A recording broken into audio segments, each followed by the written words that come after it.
पूछो, क्या प्रश्न पूछना चाहते हो? एक ही प्रश्न है महाराज कि हमारे गुरुदेव कहते हैं आप मर्यादा पुरुषोत्तम हैं, परंतु ये कहाँ की मर्यादा है कि उस पत्नी का जिसकी पवित्रता पर आपको स्वयं विश्वास है, केवल कुछ लोगों की निंदा के कारण त्याग कर दिया जाए और उसे निस्सहाय अवस्था में वनवास के दुख भोगने पर विवश कर दिया जाए? ये कौन सा धर्म है? राजधर्म।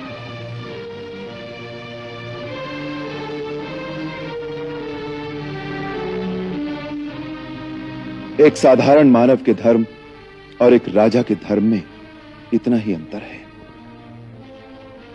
एक साधारण मानव का प्रथम धर्म है अपनी पत्नी, अपने बच्चों, अपने भाई बहनों, माता पिता और निकट सगे संबंधियों की रक्षा करना, उनको सुख पहुंचाना और यदि कठिन समय आए तो दुख में उनका साथ देना।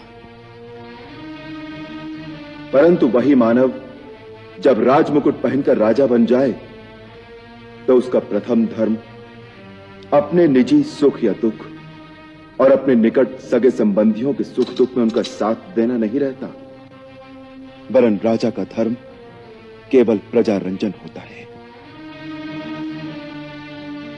उसके सारे कर्म प्रजा मत के अधीन होते हैं, फिर चाहे निजी तौर पर उसे सुख हो या दुख। उसका कर्तव्य तो वही है जिससे प्रजा का कल्याण हो, प्रजा रंजन हो और जिसमें प्रजा का मत हो। यही उसका पहला धर्म भी है और यही उसका आखिरी धर्म भी है। इसे ही राजधर्म कहते हैं। तो इसका अर्थ यह है कि अन्याय आपने नहीं, अयोध्या की प्रजा ने किया है।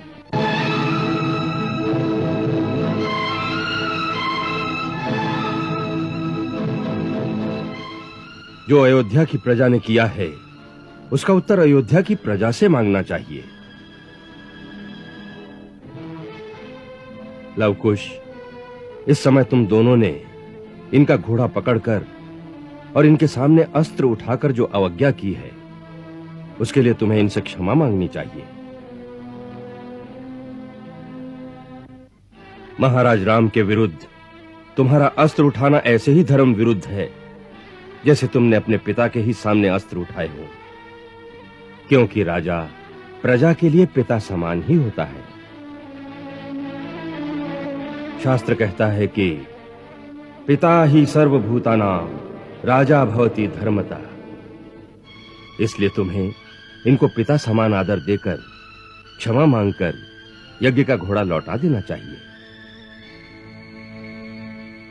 जो आज्ञा गुरुदेव।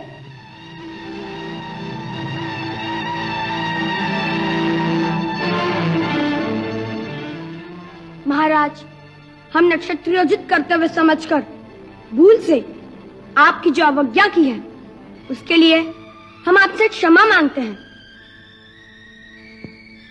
यदि आप हमें कोई दंड देना चाहे तो वह भी हमें स्वीकार है।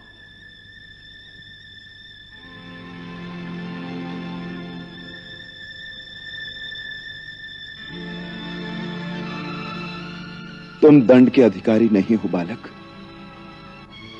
तुम्हारे जैसे वीर, गुणी और ज्ञानी बालक जिस राजा के राज्य में हो उसे उन पर गर्व करना चाहिए और पुरस्कार देना चाहिए।